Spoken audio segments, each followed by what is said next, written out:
Hello, everyone. It's a pleasure to see you all here and remotely.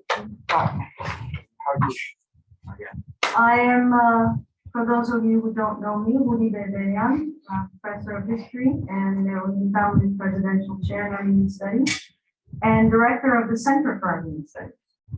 On behalf of the center, our co-sponsor, the History Department, and as a descendant of the survivors of the Armenian genocide, I recognize our presence on the ancestral and unceded homeland of the Tanba and Arhashamli peoples.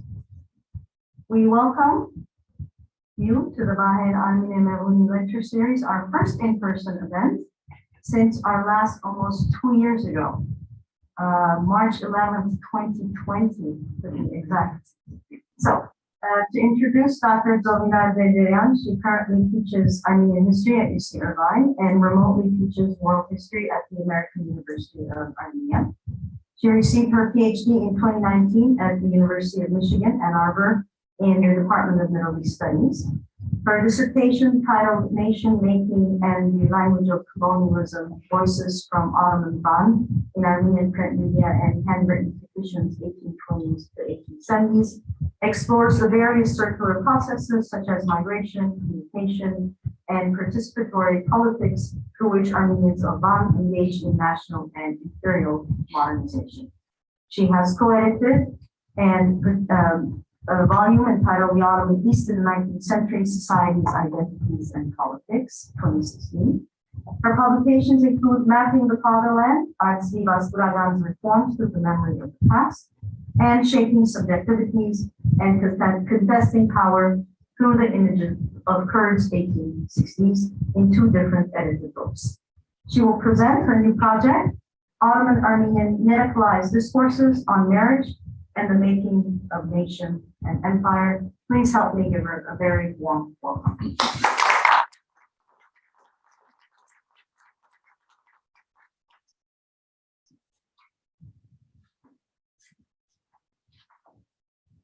Hi, everyone. Can you hear me? Yes. I don't know. Thank you, Professor Berberian. Thank you to the Center for Armenian Studies and the History Department for sponsoring this lecture, as well as to the Meghrouni family for their lecture series. I am very happy to be at UCI Irvine. It's been a great pleasure to be teaching here, as well as interacting with the graduate students and faculty members. What I will, and let me turn on my,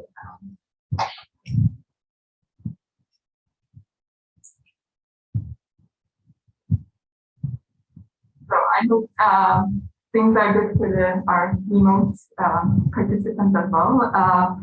What I will talk about today is a research project that emerged during my graduate studies. As I was reading through 19th century newspapers and periodicals, looking for material on Don, labor migrants, the representation of nation and fatherland, which were the main topics of my dissertation, I could not ignore the number of articles on marriage as well as the advertisements of booklets on marriage and childbearing. So I made notes of these articles and came back to them after I was done with graduate work. But I have to note that the work I will present today is still rather new. And for that reason, I'm really looking forward to questions and comments. Marriage in the context of the Ottoman Empire has been a useful lens through which scholars have examined how the imperial legal system functioned and how the non-Muslim inhabitants of the empire made use of such a legal system. Marriage practices have been studied to understand socioeconomic structures and to emphasize women's agency in particular periods and locales of the empire. For the 19th century and particularly 20th century, scholars in Middle Eastern studies have shown how marriage and with it, the family served as sites of nation-making among Turks, Armenians, Egyptians, Iranians, and others. Ottoman scholars have used 19th and early 20th century Ottoman policies and laws regarding marriage to understand the demographic policies of the modernizing Ottoman state. However, until now, scholars using Ottoman Turkish language sources have focused on discourses and laws on abortion, marriage, hygiene, and sexual diseases as they pertained to the Muslim Ottoman population of the empire. But based on what I've observed in the existing scholarship, like that of Günhan Balsoy and Fethi Yilmaz, the largely exclusive focus on the Ottoman Muslim population has to do largely with the fact that non-Muslims often do not appear in the Ottoman Turkish language sources, or when they appear, they come up as objects of comparison rather than targets of the policies and the advice. My own research focusing on Armenian sources, which I will present to you today, aims to fill this absence of Armenian from the emerging Ottoman studies literature on medicalized discourses. And to do this, I have focused on Armenian print booklets and periodicals, as well as some books. And I call them booklets because they were 50, 70 pages long and meant to be advice literature. Besides filling in a gap in Ottoman studies, my aim is also to show that medicalized discourses among Ottoman Armenians emanated within the context of imperial and local urban concerns and transformation. In other words, although the available sources push us to study Ottoman Turkish medical discourses and Ottoman Armenian discourses separate from one another, they, I argue, emerge in similar contexts and sprang from similar concerns that Armenian authors and their Muslim counterparts shared.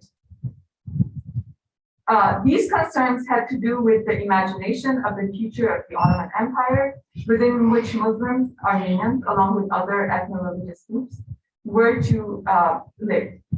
Similar to what Ottoman historian Günhan Balsoy has argued about the Muslim Ottoman discourses, the writings that I examined from the 1850s and the 60s tell us about the demographic concerns of the era, as well as about building a stronger and healthier national and imperial population that would contribute to the progress of the nation and the empire.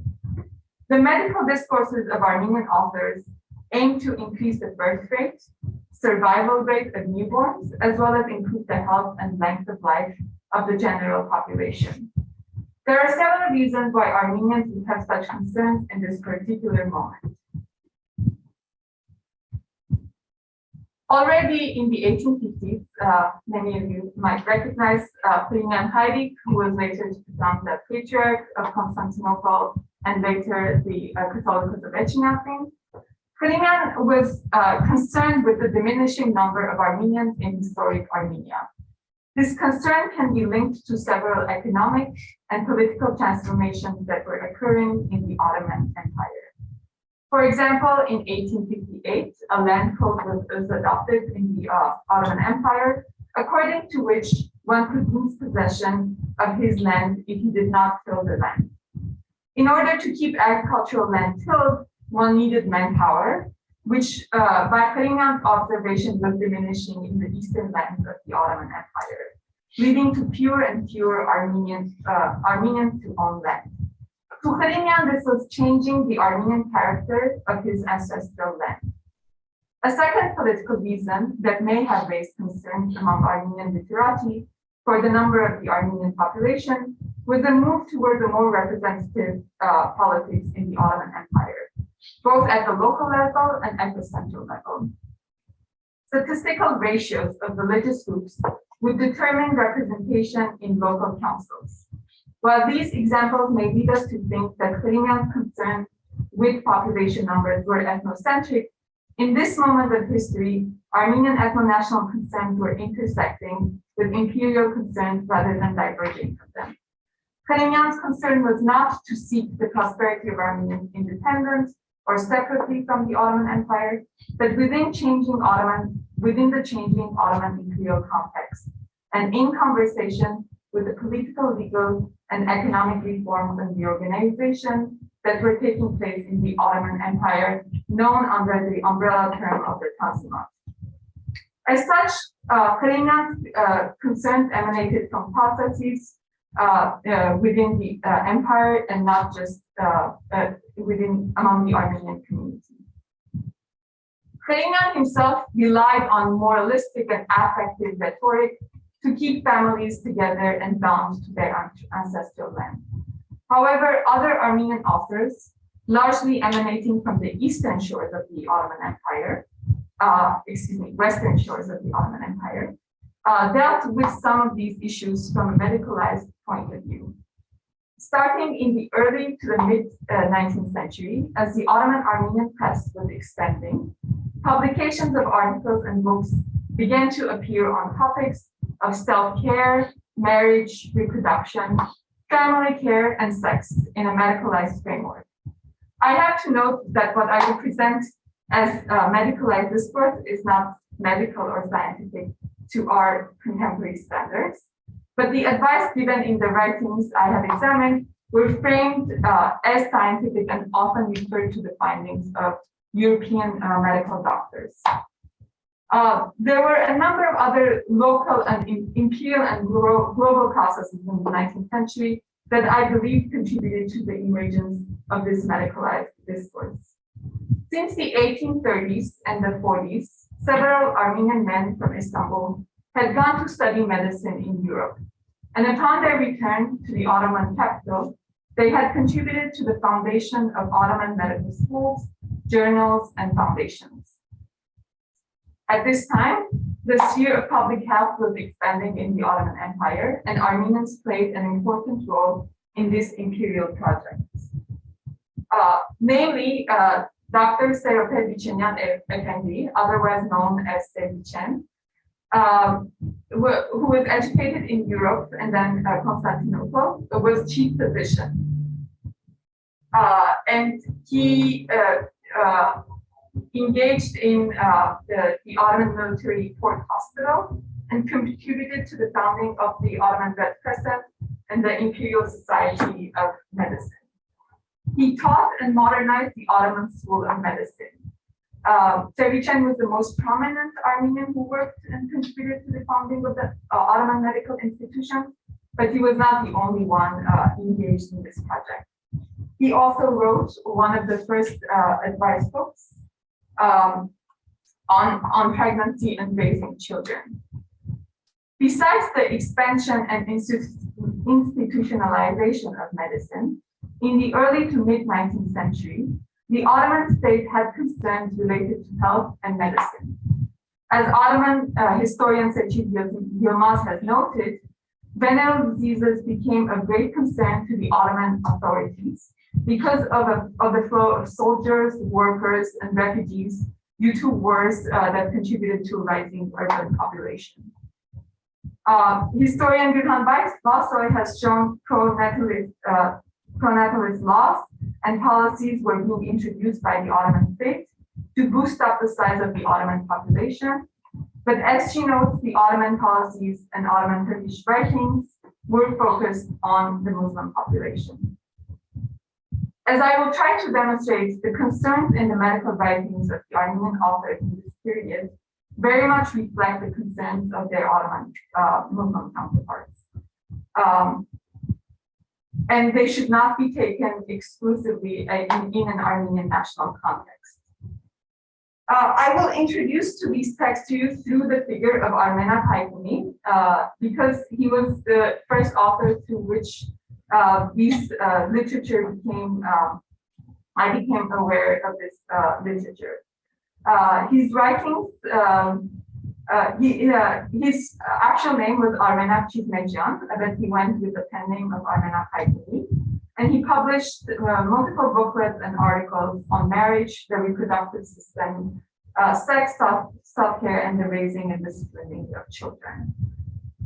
He has appeared in very few Armenian studies scholarly works, and whoever has discussed him knows him through his novel Eliza, which was published in 1861, It's titled Eliza, or a real event that occurred during the last Eastern War, and there he refers to the Crimean War of 1840. But he has remained unknown for his more extensive and more popular writings on reproduction, marriage, masturbation, and the human anatomy. Armena Haipuni was born in Istanbul. He attended a British Protestant church, so he knew English. He was also fluent in Ottoman Turkish. We do not know much else about Haipuni, except that he presented himself as the protagonist of his novel Eliza, which he claimed was based on his experience during the Crimean War. At the time, he served as a translator within the Ottoman army for the British colonel Hind, who was serving under the command of Ottoman military figures and Mehmet Pasha. I find this information about him significant because it shows his connection to the Ottoman states and the military, and the concerns, and therefore explain why he may have shared the concerns of the Ottoman states. For a man who never got married, Haipuni wrote a lot about marriage in his short life of 30 years. Haipuni's first advice book seems to have been published in 1859 as an advice book for mothers and for raising children. Unfortunately, this one copy I have not been able to obtain yet. However, it was at this time that in the late 1850s, 1860s, 50s, and 60s, he began to write in newspapers such as Begasyan Karışnik and Meghrouni. And it's through these periodicals that I came across his writings first. These three advice booklets titled, I'll provide the translations, Cemetery of the Youth or Sexual Diseases. The second one is The Secrets of the Nature or Human Fertility. And finally, The Flowers of the Spring or the Current Condition of Our Youth. In these booklets and his articles, he encouraged marriage and highlighted the dangers of staying celibate. I guess the advice was also geared to himself. His three booklets were republished multiple times after his death throughout the 19th century and in the beginning of the 20th century, which speaks to their popularity. So we don't know how many copies of each book were published, but the fact that they were republished in multiple editions tell us of their popularity. The books relied on biological and medical explanations rather than religious moralization. If anything, Haipuni's writings were somewhat anti-clerical, as he criticized priests for giving the wrong advice to married couples and mothers. In another booklet, he strongly criticized the practice of following a vegan diet during Lent among pregnant women, which he argued led to miscarriages. He criticized priests for mishandling babies while baptizing them and killing the babies. Although the books and articles were about sex, hygiene, venereal diseases, and the reproductive system, they all aimed to encourage marriage because Haipuni held that legitimate sexual relations were only to occur within a marriage. And this, according to him, was the primary means to avoid sexual diseases, including mental and physical diseases, which he argued were caused by masturbation. In a bit, I will speak more in detail about how he framed masturbation along the concerns of reproduction and the health of the male body. Haipuni was not writing in a bubble. He was influenced both by European authors as well as Armenian authors who had borrowed from Europeans. In one of his books, Haipuni heavily relied on the work of an Armenian doctor named Popovich, originally from Romania, who in 1856 had joined the newly formed Imperial Society of Medicine. Popovich, in turn, heavily relied on a German physician named Christoph Huffland on his book titled Art of Prolonging Life, which was translated into multiple other languages throughout the 19th century. Kaufland was the physician of well-known individuals like Goethe, Schiller, and Herder. The Armenian author Popovich, in 1850, published a book titled The Art of Longevity, The Education for Living a Healthy, Long, and Happy Life. Although the book was not presented as a translation of Hoffman's book, the title itself suggests how much he relied on the original copy. There were other works that were also translated to Armenian from French. For example, The Study of Health by French doctor Tezevo was translated in 1864 by Manuel Uchujian, a medical student who was studying at the Ottoman Imperial Medical School. He later served as a doctor in the Imperial Ottoman Army and the Imperial Palace. I provide these examples to show that Armenian authors of the mid-19th century who participated in the expansion of a medicalized discourse were engaged both with European medical literature as well as engaged with the imperial project of expanding medicine that was taking place in the Ottoman capital. Haykuni's writings suggest to me that he was largely concerned with Armenians of the urban communities of Izmir and Istanbul, or in their former names, Smyrna or Constantinople.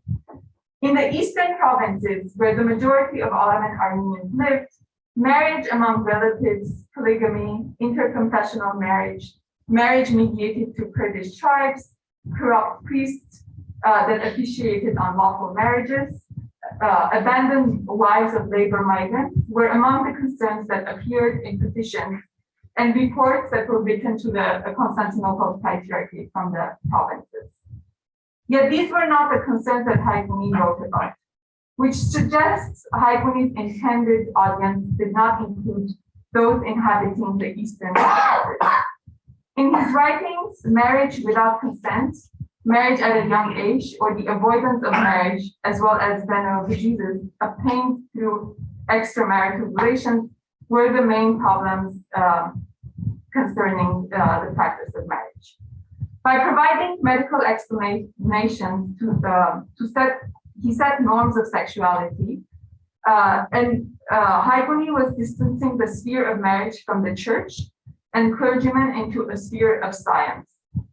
While references to religion and God were not absent from his discourse, they existed alongside medical explanations. Doctors, rather than priests, he insisted, had the right knowledge and advice for a successful marriage. To ensure happiness in marriage, he claimed, the Armenian nation, like other nations, had to become more knowledgeable of the science of marriage. Although he encouraged love in marriage, he had a positivist view of marriage, as he maintained that with the right knowledge or science, all aspects of a marriage could be held intact, as such happiness could be achieved in a marriage.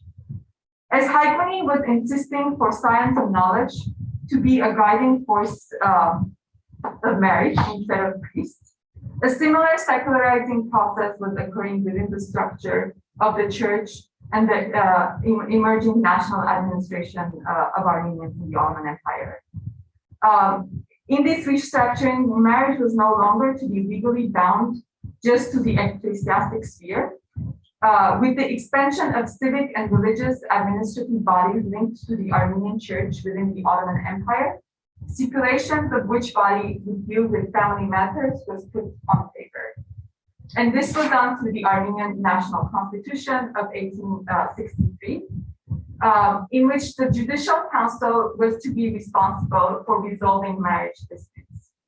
And the Judicial Council was made up not just of ecclesiastics, but also laymen who were to make judgments in regards to marriage cases that came in their way. Within the broader agenda of boosting reproduction, Haykuni was articulating norms of sexuality. Interestingly, unlike Ottoman Turkish discourses, in the Armenian discourses, the male body was brought into a much greater focus through discussions on masturbation by Haykuni and his other contemporaries.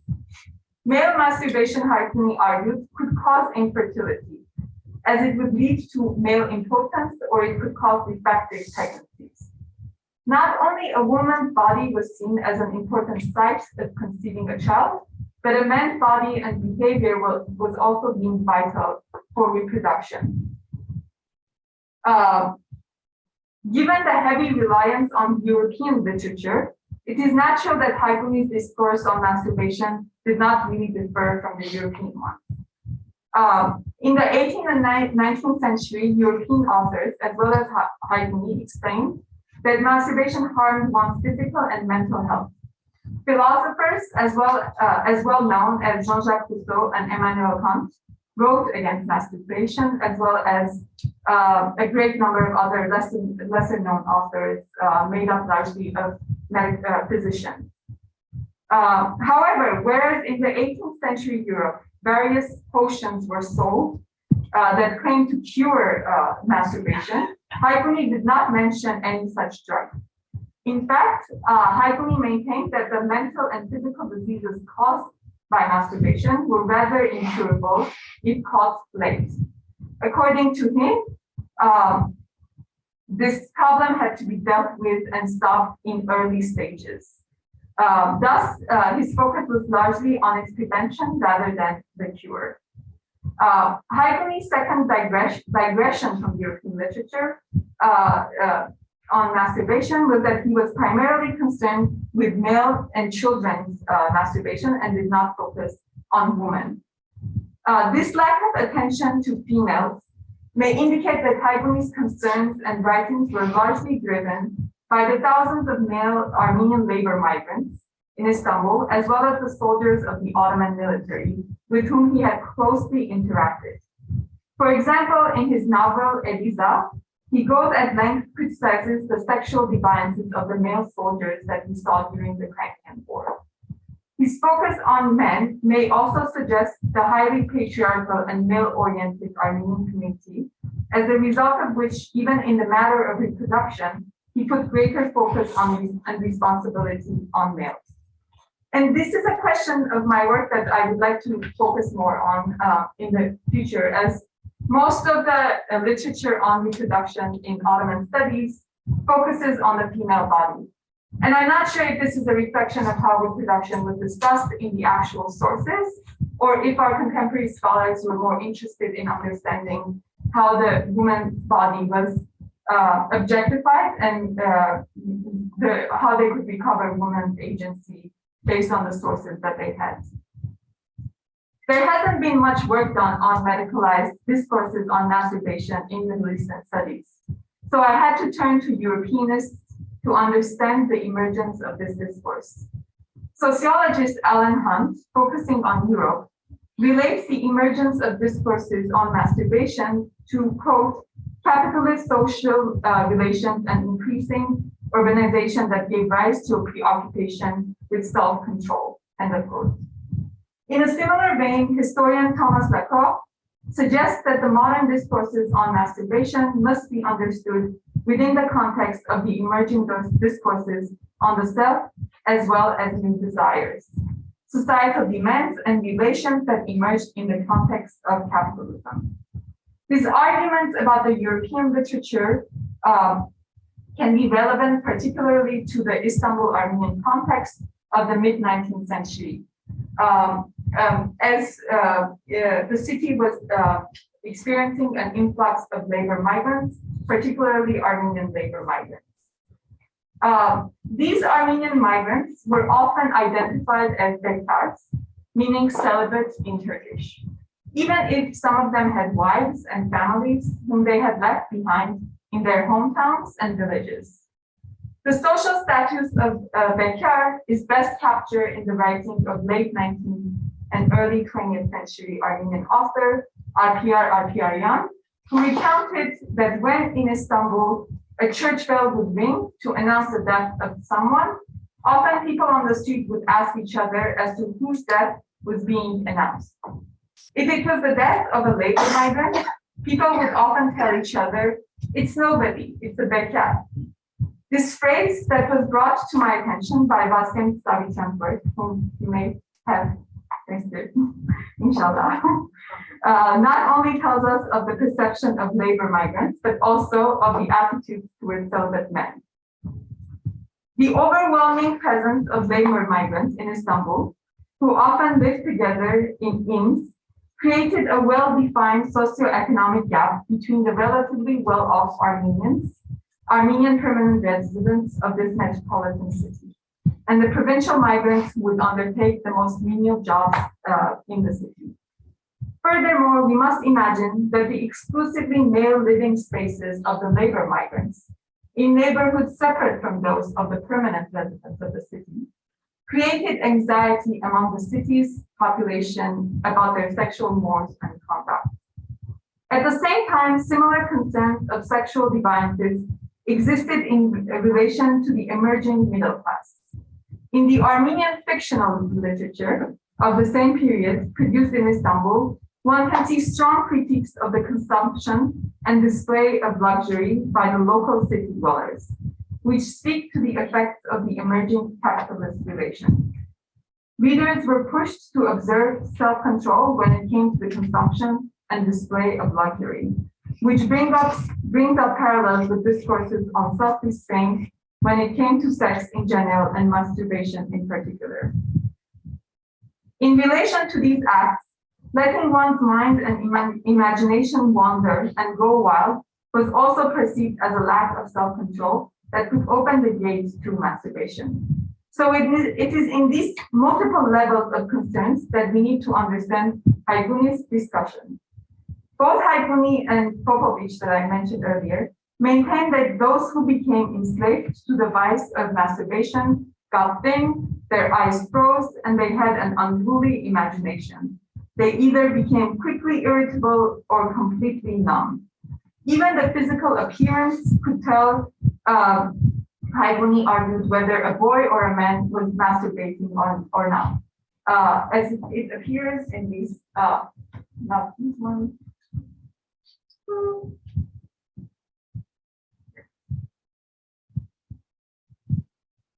It was on the, I forgot. It was on the main flyer, where you had an emaciated male figure and a very muscular man put next to each other as to show how to identify a masturbating man. But this also allows him to identify the ideal male figure that he wanted to cultivate through his advice literature. Hayguni insisted that if masturbation did not lead to physical death, then 9 out of 10 times it led to mental death and harmed all cognitive capabilities. Nervous accidents, pain in nerves, shaking of specific parts of the body or the entire body, and lunacy. Quoting Popovich, Hayguni wrote that furry, lunacy, and fainting, as well as long-lasting fever, all become constants for a masturbating person. Masturbation would harm the brain and the nervous system, and these symptoms would not necessarily emerge immediately, but over time. Hayguni's assertion indicates an understanding that madness and mental disease were connected to the body. Hayguni saw marriage as a remedy to masturbation, although he did not advocate for teenage marriage. He set an upper age limit to marriage. He wrote that women should get married before the age of 21 and 22, while men before 25 and 26. This was certainly meant to encourage marriage to occur during the most fertile years of men and women. He picked 25 and 26 for men, as he deemed this as the age when men reach their physical maturity. However, he also warned that if a man was addicted to masturbation before getting married, he would either be infertile by the time he would get married, or the children, and particularly the sons of that person, would be rather weak, both mentally and physically. So he saw masturbation not just a impediment to reproduction, but also an impediment to giving birth to a stronger and mentally healthy population. The discussion on marriage, however, did not only rely on medical discourses. As Lynn Hunt, historian, has argued for the French Revolution, the Ottoman Tanzimat reforms quote, opened the way to a reconsideration not only of state authority, but also authority within the family. The rights of every family member and all family relationships were now to be regulated in the interest of liberty and happiness. She argued this for the French, but I think it's as applicable to the Ottoman case as well. The Tanzimat era was a moment when legal codes of duties and responsibilities of the of the imperial administration, including the national administration, were transforming notions of the relationship between ruler and its subject. It was not uncommon to find advice literature in the press about how to manage or govern the family. Haiguni preached against authoritarian and violent ways of parenting, and instead encouraged parents to treat their children with the law of equality. This has to be seen within the context of the Ottoman state, forbidding or putting limits on corporal punishment. Stories or reports of young women committing suicide because they were being married against their will were common in the press at this time. These stories were meant to discourage parents from marrying their children, particularly their daughters, against their will. Haiguni emphasized that parents should ask their children's opinion on matters of marriage and should openly discuss topics related to marriage with their children. Oppression of children, he insisted, leads them to make bad choices and to turn to unlawful marriages. Unlawful marriages here refers to cases where a woman ran away with a man. The marriage occurred without the approval of parents or outside of the church boundaries. Parents were advised to treat children with sweetness and through principles of egalitarianism. Such principles within the empire, regardless of class and religion, was expressed in the Tanzimat Decree of 1856. However, too much liberty given to children would be harmful. Haiguni insisted that parents had to guide their children in their choice of bride and groom, because children could very easily make the wrong choice. Thus, he gave lengthy advice to parents on how to pick the right partner for their children and how to cultivate the right intentions and feelings in their children towards the choice of their partner. The notion of freedom of choice and free will had to be dealt with within the context of marriage, as it applies to both men and women. Parents were instructed on how to treat and discipline their children. Falling in love was a process that had to be controlled. Corporal feelings had to be controlled and directed by the mind in order to be able to have true and spiritual feelings. Uncontrolled feelings led to unhappiness. He considered madly falling in love as something that happened to people who did not have other things to occupy themselves with. Despite all these restrictions on love, however, Haiguni concluded that love is what makes marriage happy, and not money. Like the Ottoman popular advice literature and the press that emerged in the last quarter of the 19th century, Haiguni's work too propagated conjugal companionship within marriages. Sexual pleasure was also not to be dismissed in marriage, and here he reverted back to scientific and medical discourses. In his book, The Reproductive System, and he had to name every part of the reproductive system, both he gave Armenian and Latin names to the anatomy. Explaining what parts of men's and women's bodies trigger pleasure and desire.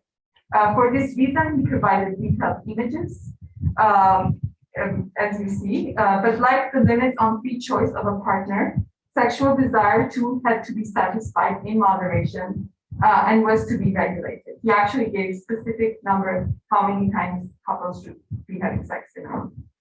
I had it, twice a week.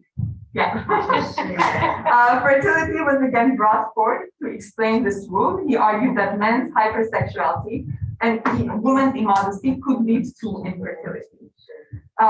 Besides serving as a site of propagating pronatalism, in other words, the encouragement of the rise of the birth rate, marriage discourses also served to articulate norms of sexuality and gender, and to regulate relations among children and parents. Such discourses, I suggest, also reflected changing notions of authority and power that were occurring within the Ottoman system of governance. Both Meghrouni, like other authors of his time, were concerned with having industrious and individuals in their society, who had people who did not waste their time, who were physically and mentally strong, and who were fertile. It was not just the ability to have children that mattered, but also the quality of children that one would have.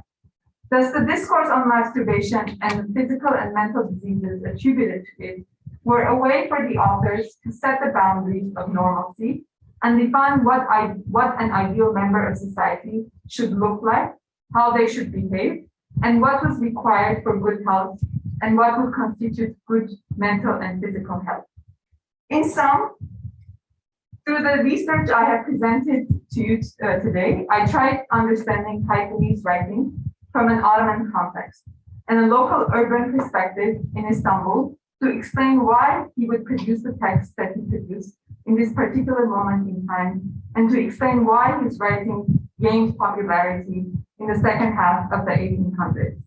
Finally, I have tried to show how these previously unexamined texts provide us an opportunity to understand how norms of sexuality and gender were being set in the 19th century, along with transforming political and economic relations with the Ottoman Empire. Thank you.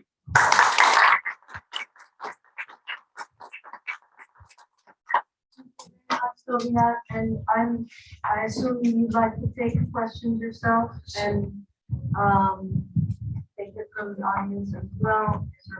But let's start with the audience here. Would you like to see them? Sure. Should we get them on screen? Great.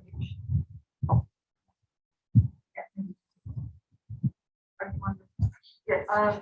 Okay. So, would you mind if I start us off with the questions? Sure. Okay. So I was wondering if we know,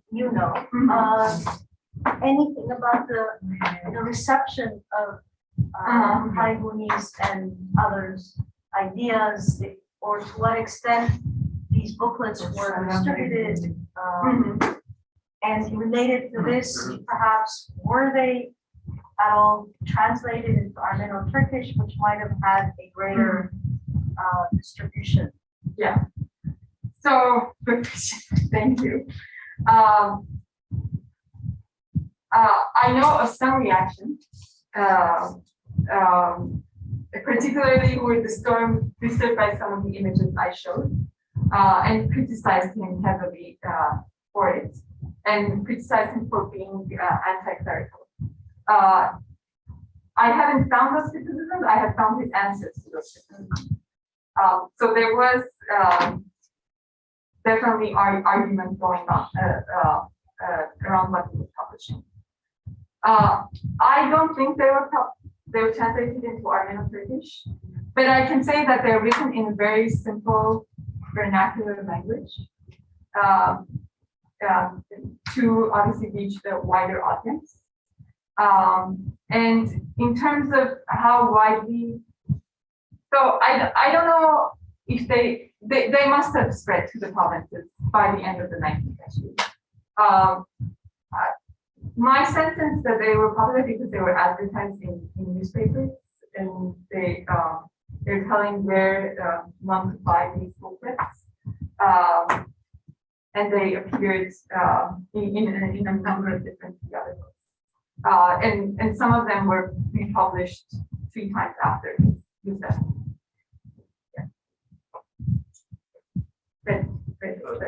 Yes. Thank you very much for this interesting presentation. Actually, my question relates to what Dr. Berberian asked. I was curious about the language, like how did these medicalized discourses get domesticated, and did the doctors and the translators invent or engineer a new medicalized language to articulate these discourses in the native language that they used? Yeah, so, Repeat the question first. sure, for the audience. Sure. So the question is about how the language of the texts and how they translated some of the, right, and whether they produce some kind of language to have this medical discourses. And yes, is my short answer. In that often you would see they would provide an Armenian word and in parentheses either the Turkish equivalent or the Latin equivalent. I was surprised the word for masturbation was gejutsun, which What is it? gejutsun, which is not a word that's used in Armenia, for example, nowadays. I forget. I looked into it to see what's the word used now, but I think gejutsun has gone out of practice. I don't know if in Lebanon and in Western diaspora it exists, but we haven't. So, but it was interesting to me that that word in particular was not, they didn't find the necessity to define it. So it must have been something that was used, but other terms, especially the body terms, or certain processes in the body had to be, they had to create the Armenian words for it. Yeah. Let's see. Yes. So what is the Turkish word for masturbation? I'm asking because presumably Armenian will translate that later. Yes. So I should have, maybe somebody knows the word among our participants. Well, as far as I know, we use the word from French, right? It's not a pure Turkish word. We call it as masturbation. So. No. It's like, Yeah, So I don't know. well, I can say that word was not one of the words that necessitated a equivalent Turkish or Latin in the book. So usually in parentheses the word would be explained, or there was even a glossary in one of the books. But the Armenian masturbation was not translated. So I assume it was known among the readers. Yeah. I know the Ottoman Turkish version of masturbation, suistimal. It's not used in the modern Turkish. I don't believe they translated it, probably they do a term, but I ran into this in some of a communication, a letter between my brother and my deceased brother-in-law. Somehow they spoke the dialect. I see. My question has to do with your main reference sources. Where did you find those booklets, or what were the reference material mostly available at University of Michigan, your board, or outside of? No, so I'm lucky because actually all of these booklets have been digitized by the National Library of Armenia, except for the first one I mentioned, I had to go to Armenia. Hopefully, we don't have it access to it. But yeah, all of the material that I presented to you is available. Did you have difficulty reading, understanding the text? No. And I mean, I'm trained to understand historical sources, but I think if I wasn't, I would still understand it because it was written in a very, very natural, in a very, in a language that would be understandable from ordinary people who didn't have very high education. Would you make a difference between, put a difference between the Armenian language spoken in that part of the 19th century and what we speak today, which I call that is modern Western Armenian versus Western Armenian? Because I was reading the titles and some of them sound like liturgical terminology, the caption, the titles, whatnot, is not what us speaking modern Western Armenian would use. Those are Gainat's right. It's more in the classical way, but I think at the time it would have it's the text themselves, maybe the titles are a bit Misleading. misleading of the language that is within the text. But I the don't text think that- is, if I were to read it today, I think so. Yeah. Oh, this is really exciting. What was just a really quick? What was it? What was the date of that? The one Genat? That's 1872. Okay. My question is Those are not Haigunis, but Oh, okay. other authors. okay. My question is going to take it from in a different direction than the language question. Yeah. Both at the beginning of your talk. First of all, thank you. This is so exciting. Both at the beginning and the end of your talk, you made a point to say that your framework in approaching these medical discourses is to place them within a larger Ottoman history and kind of not really focus on the national context of within which these narratives, these records are falling into. So when I was listening to you analyze the his Haiguni's codes of sexual conduct, particularly with regards to reproduction and the production of robust progeny and things like that. The national discourse that was just kind of overlapping everything that you were saying. Yeah. So I'm wondering if you could maybe elaborate. Is there a zero evocation of the nation in his writings? And if there is a complete sort of, if there's an absence of this moralizing perspective, you said because he's positing himself against the religious kind of discourse. Where is the sense of authority from which he's writing these and speaking? Okay, thank you. I'll start with the last question and then move back. I think just the fact that he knew languages and mingled with Ottoman officials gave him some sense of authority. But that's a very limited answer. And the reason why I have a limited answer is because I have not been able to find much about it. I don't know in what circumstances he died, why he died so young. And I'm hoping to find more in my future research about him and to better answer your question. What's that? And then, I do because in his novel, and I have to say he wrote a novel that he wrote a lot of other literary works that I have to look into more.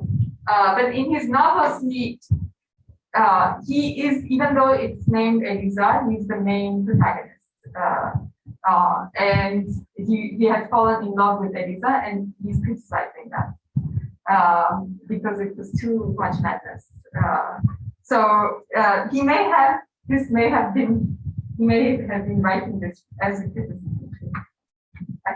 That's one of my takes on it, but I have to find more evidence about that. As opposed for the nation, I think he does refer to the nation and sometimes to higher nationalism, right? But definitely does not talk about Armenia as a historical homeland, and talks about patriotism in more as a feeling that of civilized people. And this is not surprising because even in Ottoman documents, patriotism was invoked as a feeling that one should have to be more in line with the times. But as to what that patria, that fatherland is, was left in an abstract. And this was in opposition to Houri, for example, for whom what the fatherland was for him was very clearly defined. And when he's talking, he does talk about the nation, but he's not referring to Armenians directly Armenian nation, saying the nation. So we can question what nation he's actually talking about, although it's clear that he's writing for an Armenian audience, right?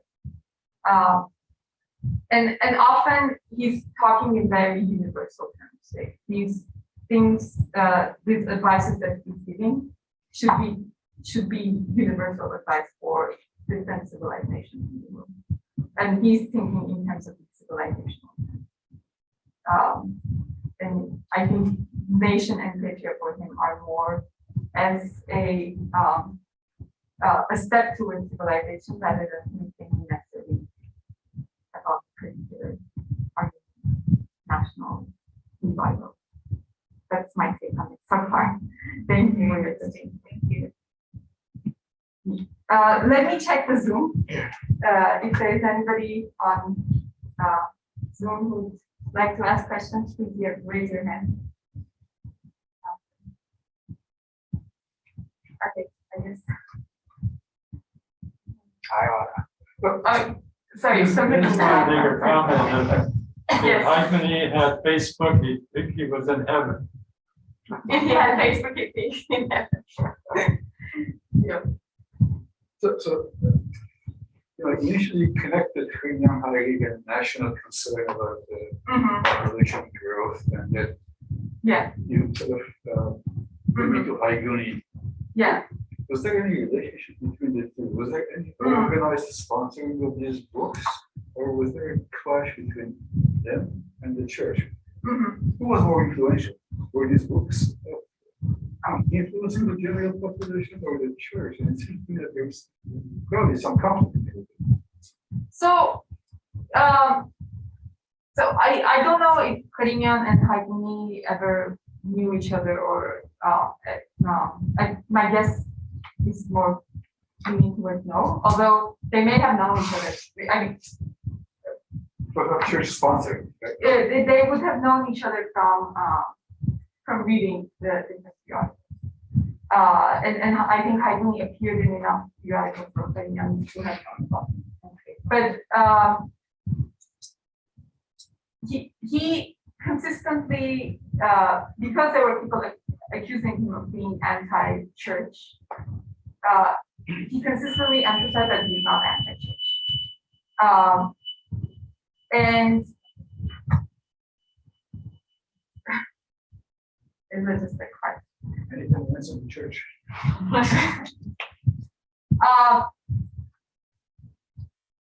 But the church also sponsored certain publications of this kind,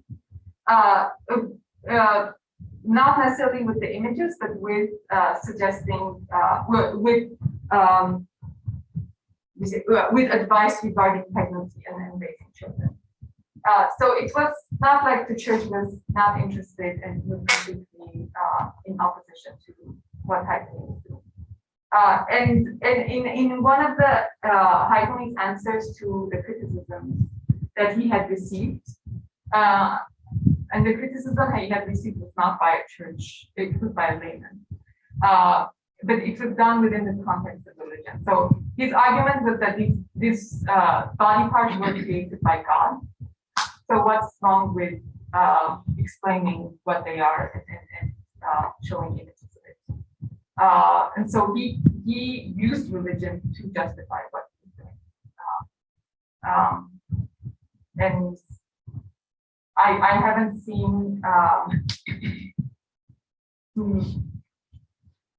haven't seen anything else that would suggest that there was a direct conflict between the church and himself. But that's something that I would explore more. Thank you.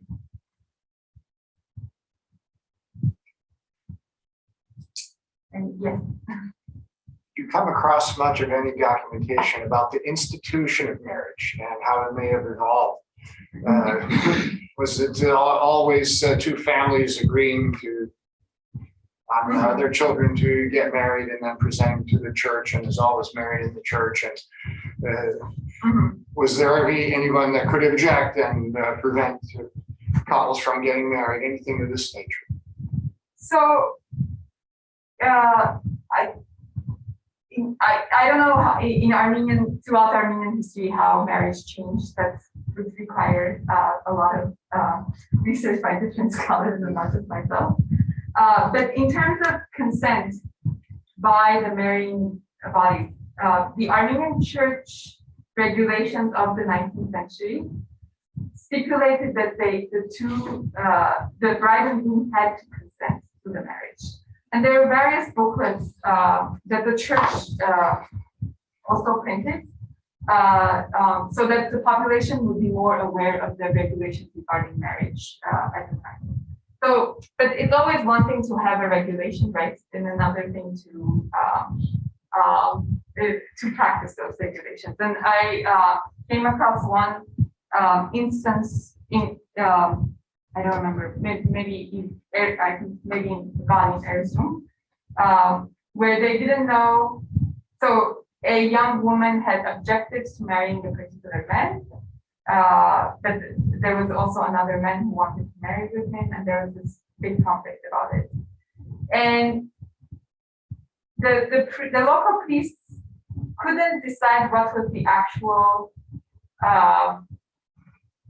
wish of the young woman, because they were saying, well, whatever she's saying, it's because she's saying it under pressure of this family, and it's not her actual idea. So the way to determine what her actual desire was to imprison her in the church, or isolate him from everybody, so that they could find her actual whatever her idea was.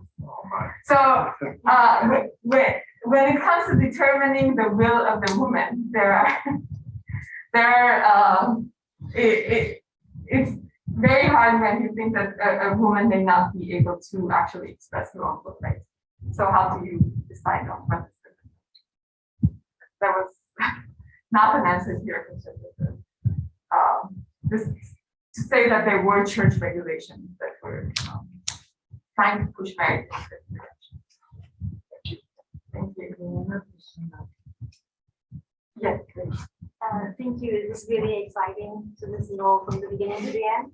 I was wondering if he had any like cooperation or sharing with the Ottoman Muslim counterparts. I know from Yunan Vasil's book, there's Scar December was promoting the midwifery in a more modern medicalized way, but maybe he was in that later period. But I was kind of wondering if he really like worked individually just for the Armenians, or if they had any like cooperation. Yeah, that's a very good question, and I've asked that question to myself. And unfortunately, it is very hard to prove anything, right? But I cannot imagine that he, as well as the other authors who attended the Imperial Medical School, as well as the educational, taught in those institutions, right? And contributed to the founding of the institutions, but they did not interact with their Ottoman counterparts. Now, I have to mention something. Most of the Ottoman literature relating to reproduction was written at a much later time after the Armenian. So Armenian literature about this comes in the 50s and 60s. The Ottomans are usually 80s, 90s. But I don't think that it's because Ottoman Muslims were not talking about these subjects. I think it's more about when we begin to have print Ottoman press, right? The Armenian press became more widespread earlier than the Ottoman press. So I think it's just about what kind of sources we have available, rather than, I don't want to make the argument that it's the Armenians who brought this discussion to the Ottoman Empire. I think they were probably occurring at the same time, just in different mediums. And I assume that there was, I really strongly believe that had to be interaction. But proving it as always. Thank you. Thank you. Just 1 second. Are there any questions from the remote audience? Wave your hand, jump up and down. Okay. Thank you very much for joining us remotely. Thank you very much for joining us live. For those of you who are here live, we will now partake of our live reception. Thank you very much. Thank you very much, Dzovinar. This was Thank you really, for the opportunity. really provocative, thought-provoking in that way. And I think I speak for everyone in saying that we really, really did enjoy it. And we look forward to wherever you go with it, and we look forward to the conversation. Thank you. Thank you. Thank you very much.